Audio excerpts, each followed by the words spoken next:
Today's price action for the past 2 days have just been nuts, but I think today was one of the craziest. We were down pretty big earlier in the session and then up later into the afternoon, only to crash by the time of power hour. And today's FOMC announcements just contributed to the volatility. Now, I had one major swing trade running for this week, and this is the position here. It is a complex strategy. I'm not going to explain what the position is, as this video is really just about how an advanced trader might be hedging their portfolio, and I wanted to show you guys some live examples. So I opened this trade last week here, and this was actually, let's see here, it was last week. If we keep going back, so this is the position which I opened. It was open on July 21st. So July 21st was all the way back here. Now the position was doing relatively well. Essentially, I was thinking that the market was going to be choppy, but I didn't want too much exposure to volatility. So I went with this custom type of strategy that I like to run here and there. This is what the trade actually looks like. I had to close one of the sides. So this was the initial trade here. I was short the at the money call and puts, or the just about at the money, as the spot price at the time for the SPX was that strike right there. So I shorted the at the money put, at the money call, and then I bought an out the money call and an out the money puts for a different expiration. I call it a DDB, which is just a double diagonal butterfly. It's just an arbitrary random name that I came up with at one point. And eventually I had to adjust it. So that's what it's saying here. On Thursday, I turned it into a double as the market was down here on Thursday.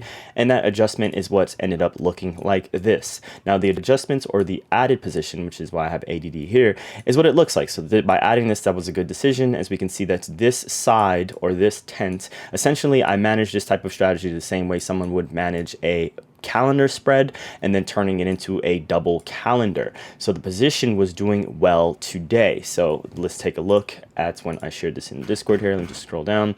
So this is it here. So this is just before power hour. So 3 p.m. we'll call it Eastern time. The position was up about $2,000 or 15%. Again, the monetary number or the exact dollar amount is never really significant for these videos, as I'm trying to educate you guys on a broader, thought process here. So the position was doing well, and normally I would close this type of position, but I'm trying to push myself. It's the end of the month. I'm planning on paying myself on this Friday. So, I'm trying to risk some of this month's profits to see if I could just have a big week, which is never a good approach as a trader. I would not suggest that. Don't change your rules. Again, this hit my profit target, and I should have just closed it out today.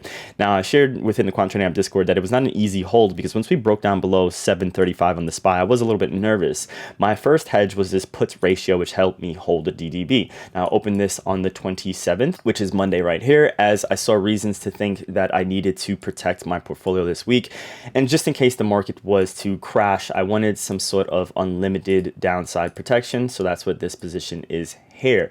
Now, I don't want to spend too much time on a put ratio, but what this is saying is that I'm shorting some puts here. So I'm short 3 puts, and I'm using those to finance purchasing some out of the money puts. The whole point of this is it offers that nice big downside protection. In the short term, I'm not too worried about this valley that you guys might see here. I know that's the first thing you're going to take a look at and say like, oh my God, the max loss is a lot, and what happens if the market is stuck here? This is all the way for next week, as when I open it, it was a 9 DTE. So I'm not concerned with what's going to happen for next week. This is essentially just a hedge for this week. So I'm mocking up the trade. I'm taking a look at how can I protect my portfolio. I want unlimited downside risk, and I don't want too much exposure for if the market goes up. So this is a nice profile that I like. I had reasons to think that the market might go to 720 this week when I took a look at my gamma exposure analysis, and I wanted some exposure to 720, as well as a theoretical, big protection, again, in case there was a black swan event this week.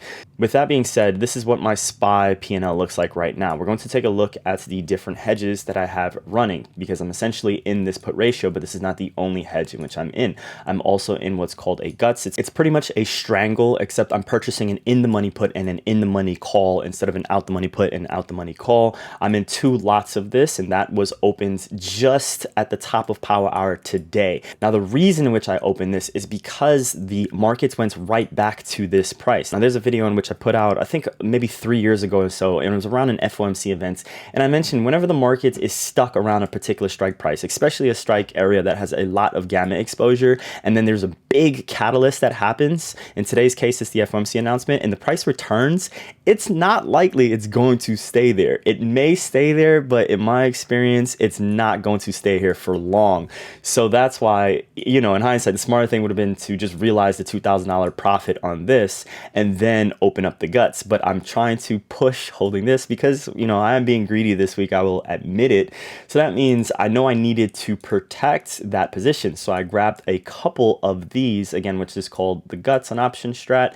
I purchased an in the money call and put. Long story short, I was just thinking that there's no way the market is going to stay here. Now, I didn't think that position was going to pay off within an hour's time.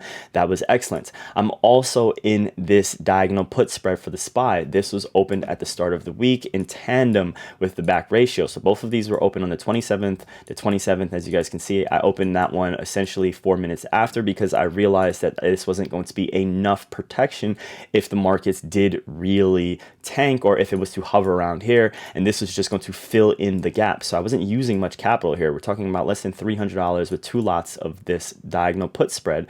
And then this trade didn't really have much risk. If the market was to hover around here, we can call it anywhere from $300, in risk around here. So a combination of less than $600 to protect what is essentially a $7,000 position if the market was to tank. This position opened here today is just trade management that's happening in real time, as everything else was a swing trade. This is a golden tip I want you guys to take note of. If the market has been consolidating around a key strike price or around key gam exposure levels for an extended period of time, an extended period of time is anywhere from 3 to 10 trading days around a specific area, and a major macro catalyst occurs, if the price returns back to that area, you can almost always expect a big move up or down. At this point here today, I had no idea. I was concerned about the downside, so that's why I opened up the trade. Now, the XPX positions in which I'm in, this is what my portfolio looks like for the SPX. As you guys can see, I'm down on this here.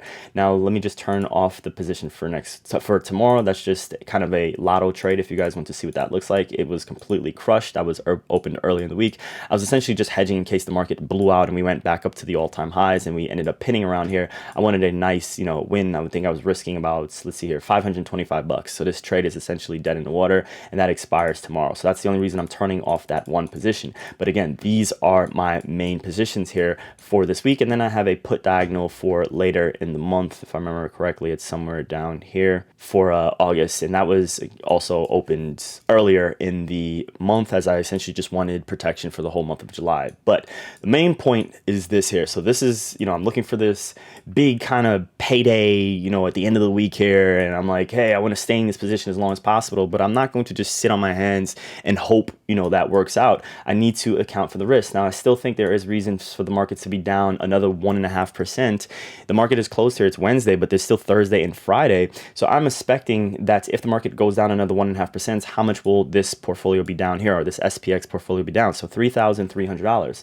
If we go over to the SPY with all the hedges I have in place, if the market was to go down 1.5%, this would be up about, again, theoretically $4,800. So I'll walk away net profitable. I'm not going to get the big payday that I want, but I can still walk away profitable. Now, if the market was to stay, let's just say I'm just going to jump forward to Friday and stay here, you guys can see I'll still be relatively profitable on the SPY. Even if we go back to the SPX and we jump to the end of the week here, you guys can see that this will also be profitable. So if the market is just stuck here, in theory, I should walk out this week profitable. I am net profitable right now because of the hedges and the quick adjustment in which I made. Now, if the market does bounce back up about 1% or so, let's just say it ends up going back up to 7,400. You guys already know that's where we're going to walk away with a nice big win for the week. Granted, I hold these positions until Friday afternoon, which is what I'm intending to do. It is crazy.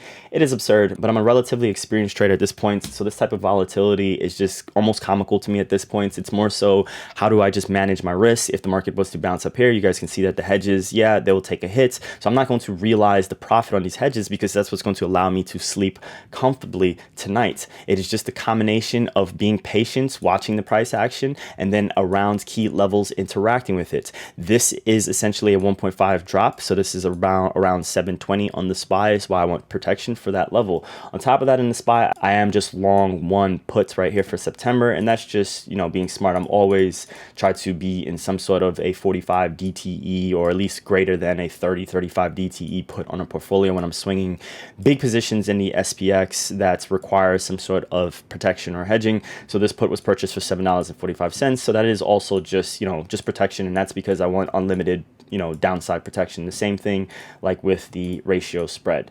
And this would be the ratio spread right here that you guys can see in Thinkorswim's trading right here in combination with the other positions here. It can get a little bit confusing with all these, expirations, but again, this is portfolio management, and this is essentially how I trade around this type of absurd volatility and practicing advanced hedging mechanics, if you want to call it that, and hoping to just share with you guys what someone like myself might be doing and how I am managing this absurd volatility. If you guys enjoyed this video, let me know in the description down below. If you want to see a little bit more of this type of advanced hedging, let me know in the future. I like to do the video when I have real live examples. I can come on here and talk about theoretically all the time, but I want you guys to see the real risk that I have out in the market with the real positions and my real risk profile and navigating extreme volatility, because this is not normal for the markets to be down from here to here. This is a over 1% drop, and then an over 1.4% increase, and then another greater than 1.5% drop in one day. You're talking about 1, 2, 3. We're talking about over a 3.3%, total path the SPY or SPX traveled in one day. This is crazy. And when a trader says volatility, this is what we are talking about. Guys, thanks for watching. Subscribe if you're new here, and I'll catch you in the next one.